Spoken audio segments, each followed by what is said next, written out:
আমার নাম রিয়া। আজ আমি আপনাদের যে গল্পটি শোনাতে যাচ্ছি সেটি কোনো কাল্পনিক গল্প নয়, বরং আমার জীবনের এক চরম সত্য ঘটনা। এই ঘটনাটি আমার সাজানো সংসারকে কিভাবে এক ঝড়ের মুখে দাঁড় করিয়েছিল এবং আমি কিভাবে নিজের আবেগের কাছে হেরে গিয়েছিলাম তারই স্বীকারোক্তি। গল্পটি শুরু করার আগে আপনাদের কাছে ছোট্ট একটি অনুরোধ, এমন আরও সত্য ঘটনা শুনতে আমাদের চ্যানেলটি এখনই সাবস্ক্রাইব করুন এবং পাশের বেল আইকনটি বাজিয়ে দিন। চলুন ফিরে যাই সেই দিনগুলোতে। আমার বিয়ের বয়স তখন ৪ বছর। স্বামী রাশেদ মানুষ হিসেবে খুব ভালো, কিন্তু পেশায় একজন সিভিল ইঞ্জিনিয়ার হওয়ার কারণে কাজের চাপে আমাকে খুব একটা সময় দিতে পারতেন না। মাসের ২০ দিনই তাকে সাইটে কাটাতে হতো। আমি ছিলাম একা, নিঃসঙ্গ এক গৃহিণী। আমাদের দোতলা বাড়িটার নিচতলায় ভাড়া থাকত একটি ছেলে, নাম আকাশ। ও স্থানীয় একটি কলেজে পড়াশোনা করত। বয়সে আমার চেয়ে বছর ৪-এর ছোট হবে। প্রথম দিকে আকাশের সাথে আমার সম্পর্কটা ছিল শুধুই বাড়িওয়ালি আর ভাড়াটের। ও আমাকে বৌদি বলে ডাকত।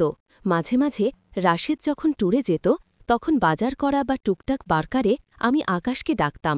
ছেলেটা খুব নম্র আর ভদ্র ছিল। আমার যে কোনো প্রয়োজনে ও এক পায়ে খাড়া থাকত। রাশেদ না থাকায় আমার বিকেলের সময়গুলো কাটত বড্ড একঘেয়েমিতে। একদিন বিকেলে বারান্দায় দাঁড়িয়ে চুল শুকাচ্ছিলাম। আকাশ নিচ থেকে ওপরে আসছিল। আমাকে দেখে ও একটু থমকে দাঁড়াল। আমি খেয়াল করলাম ও আমার খোলা চুলের দিকে হাঁ করে তাকিয়ে আছে। আমি কিছুটা লজ্জিত হয়ে বললাম, কি হলো আকাশ, কিছু বলবে? আকাশ যেন সম্বিত ফিরে পেল। একটু তোতলে বলল, না মানে বৌদি, তোমাকে আজ খুব অন্যরকম লাগছে। খোলা চুলে তোমাকে ঠিক যেন সিনেমার নায়িকাদের মতো লাগছে। ওর মুখে এমন প্রশংসা শুনে আমার গালের ভেতরটা গরম হয়ে গেল।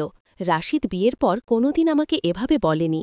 আমি হেসে বললাম, ধুর পাগল, যাও নিজের কাজ করো। কিন্তু সেই দিন থেকেই আমাদের সম্পর্কের মোড়টা একটু ঘুরতে শুরু করল। রাশেদ না থাকলে আকাশ প্রায় সন্ধ্যায় আমার ফ্ল্যাটে আসত। কখনো ল্যাপটপে মুভি লোড করে দিতে, কখনো বা কোনো রান্নার রেসিপি শিখতে চাওয়ার বাহানায়। আমিও একাকিত্ব কাটাতে ওর এই সঙ্গটা উপভোগ করতে শুরু করলাম। মনের অজান্তেই আমাদের মধ্যে একটা অদৃশ্য সুতো টানটান হতে শুরু করল। ঘটনাটি ঘটেছিল এক বর্ষণমুখর রাতে। রাশেদ অফিসের কাজে খাগড়াছড়ি গিয়েছিল। বাইরে মুষলধারে বৃষ্টি হচ্ছিল, আর সাথে ছিল হাড় কাঁপানো বাজ পড়ার শব্দ। আমি বরাবরই বিজলি চমকানোকে খুব ভয় পাই। লোডশেডিংয়ের কারণে পুরো এলাকা ঘুটঘুটে অন্ধকার। মোমবাতি জ্বালিয়ে আমি ড্রয়িং রুমে সোফায় বসে ভয়ে কুঁকড়েছিলাম। হঠাৎ দরজায় কড়া নাড়ার শব্দ। আমি চমকে উঠলাম। ভয়ে ভয়ে জিজ্ঞেস করলাম, কে? ওপাশ থেকে আওয়াজ এলো, বৌদি, আমি আকাশ, মোমবাতি শেষ হয়ে গেছে। তোমার কাছে কি এক্সট্রা মোমবাতি হবে? আমি দরজা খুলে দিলাম। আকাশ ভিজে জবুথবু হয়ে দাঁড়িয়ে আছে। ওর গেঞ্জিটা শরীরের সাথে লেপ্টে আছে, যার ফলে ওর সুঠাম শরীরের গঠন স্পষ্ট বোঝা যাচ্ছিল। আমি ওকে ভেতরে আসতে বললাম। মোমবাতি খুঁজতে আমি বেডরুমের দিকে পা বাড়ালাম। আকাশও আমার পিছু পিছু এলো। হঠাৎ বিকট শব্দে কাছে কোথাও বাজ পড়ল। আমি ভয়ে চিৎকার করে দুহাতে কান চেপে ধরলাম এবং অবচেতনভাবেই পেছনের দিকে সরে আসলাম। আর তখনই আমি গিয়ে পড়লাম আকাশের বুকের ওপর। ও আমাকে সামলাতে গিয়ে হাতে আমাকে জড়িয়ে ধরল। সেই মুহূর্তে সময় যেন থমকে গেল। বাইরের বৃষ্টির শব্দের চেয়েও আমার বুকের ধরফরানি যেন বেশি জোরে শোনা যাচ্ছিল। অন্ধকারের আবছা আলোয় আমি আকাশের চোখের দিকে তাকালাম। ওর চোখে ছিল এক অদ্ভুত নেশা, যা আমি আগে কখনো দেখিনি। ও আমাকে ছাড়ল না, বরং ওর হাতের বাঁধন আরও শক্ত হল। ওর শরীরের ভেজা গন্ধ আর উষ্ণতা আমার মস্তিষ্কে এক গভীর নেশার সৃষ্টি করল। আমি নিজের ওপর নিয়ন্ত্রণ হারিয়ে ফেলছিলাম। মনে হচ্ছিল এতদিন ধরে জমানো সব একাকিত্ব আজ এই মুহূর্তে বাঁধ ভাঙতে চাইছে। আকাশ ফিসফিস করে বলল, বৌদি, তুমি কি জানো তুমি কতটা সুন্দর? ওর কথাগুলো আমার কানে যেন তপ্ত সীসার মতো ঢুকল। আমি কাঁপা কাঁপা গলায় বললাম, আকাশ, এটা ঠিক হচ্ছে না, ছাড়ো আমাকে। কিন্তু আমার শরীর বলছিল অন্য কথা। আমি মুখে না বললেও আমার শরীর ওর স্পর্শ চাইছিল। ও আস্তে করে আমার কানের কাছে মুখ এনে বলল, সব ঠিক আর বেঠিকের হিসেব কি সবসময় রাখা যায় বৌদি? আমি জানি তুমিও একা, আমিও তোমাকে ছাড়া কিছু ভাবতে পারি না। ওর গরম নিঃশ্বাস আমার ঘাড়ে লাগতেই আমার শরীরে বিদ্যুৎ খেলে গেল। আমি আর নিজেকে সামলাতে পারলাম না। ওর শরীরের দিকে তাকিয়ে থাকার সময় আমার শরীরে কি যেন এক উত্তেজনার সৃষ্টি হল। আমি নিজের ওপর আয়ত্ত হারিয়ে ওর কোমরে হাত দিয়ে ওকে আমার শরীরের সাথে চেপে ধরলাম। ও তখন আমার মুখের দিকে তাকিয়ে আলতো করে আমার কপালে চুমু খেল। সেই চুমু যেন আগুনের মতো ছড়িয়ে পড়ল আমার সারা শরীরে। আকাশ আমাকে পাজাকোলা করে বিছানায় নিয়ে গেল। বাইরের ঝড়ের তাণ্ডবের মতোই আমাদের ভেতরেও তখন আবেগের ঝড় বইছিল।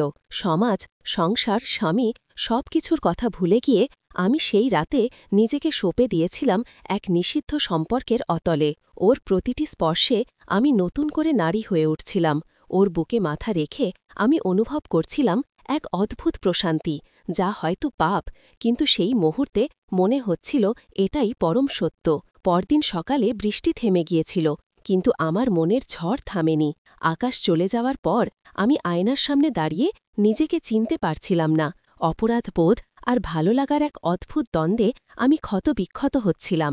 রাশিদ ফিরে আসার পর আমি তার চোখের দিকে তাকাতে পারছিলাম না, কিন্তু আকাশের সাথে সেই রাতের স্মৃতি আমাকে চুম্বকের মতো টানছিল। এরপর থেকেই সুযোগ পেলেই আমরা মিলিত হতাম। আকাশ আমাকে ব্ল্যাকমেল করেনি ঠিকই, কিন্তু ওর প্রতি আমার এই দুর্বলতা, ওর সেই রাতের ইমোশনাল কথাগুলো আমাকে এমনভাবে বেঁধে ফেলেছিল যে আমি চাইলেও এই জাল থেকে বের হতে পারছিলাম না। ও বলতো, বৌদি, দাদা তোমাকে বোঝে না, কিন্তু আমি তো তোমাকে পুজো করি। এই কথাগুলোই ছিল আমার কাছে সবচেয়ে বড় ব্ল্যাকমেল, ইমোশনাল ব্ল্যাকমেল। বন্ধুরা, আজ আমি এই দোলাচলে দাঁড়িয়ে আছি। একদিকে আমার সাজানো সংসার, অন্যদিকে আকাশের প্রতি আমার এই তীব্র আকর্ষণ। আমি জানি না এর শেষ কোথায়, তবে সেই রাতের সেই ভুল ইশারা আর ভুল মুহূর্তটি আমার জীবনকে চিরতরে বদলে দিয়েছে। বন্ধুরা, আমার এই জীবনের গল্পটি যদি আপনাদের মনের কোনো কোণে নাড়া দিয়ে থাকে, তবে ভিডিওটিতে একটি লাইক দিন, কমেন্ট করে জানান আমার কি করা উচিত ছিল। আর এমন সব গোপন ও রোমাঞ্চকর গল্প শুনতে আমাদের চ্যানেলটি সাবস্ক্রাইব করতে ভুলবেন না।